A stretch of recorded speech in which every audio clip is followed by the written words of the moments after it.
So it seems like WB Games is willing to sell off their gaming division, which we know as fighting game players, that includes Mortal Kombat, trying to sell it or at the least license their games out for other people to develop them.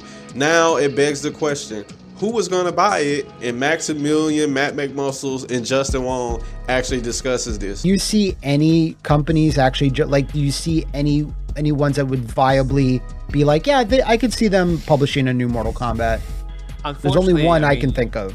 Yeah, you put the name on the coffin. I feel like Microsoft would be a entity that would take Mortal Kombat. They're the only one.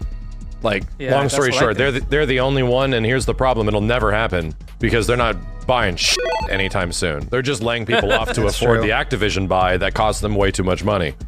They're shutting down now. They're doing the exact opposite. Like, this is now a completely different Microsoft. They're dropped $70 billion a bit too fast, and it's not making them a ton of money really quick. So they have to figure out how to make money off of $70 billion, a $70 billion investment. If anything, Sony.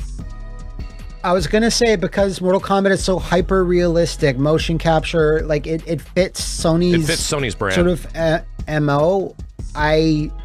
I think that wouldn't be too bad, but I don't know yet if Sony would make that exclusive or not. I mean, they did it with Street Fighter V out of Capcom's desperation at that time. The challenge with Mortal Kombat is that the franchise is too big.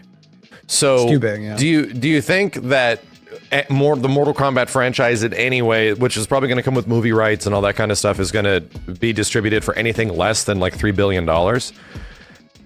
No one's gonna buy that shit, dude. Not a company that first came to my mind for them to sell it to was actually one that they said, and that was Microsoft. I was thinking about Microsoft actually buying it because, you know, they got Killer Instinct. They're kind of dealing with fighting games in that kind of genre direction, the more gritty, gory type. So that was the first one that came to my mind, but I didn't think about what Max said, that they've been dealing with their own issues with their games. They spent a ton of money and they ain't made none of it back really quickly. So that's kind of up in the air. Now, them talking about Sony's got the money for it, they got the capital for it, but would it work? You guys tell me. Let me know how y'all feel about this in the comment section down below. Where should the MK franchise go if they're going to sell it? Y'all let me know.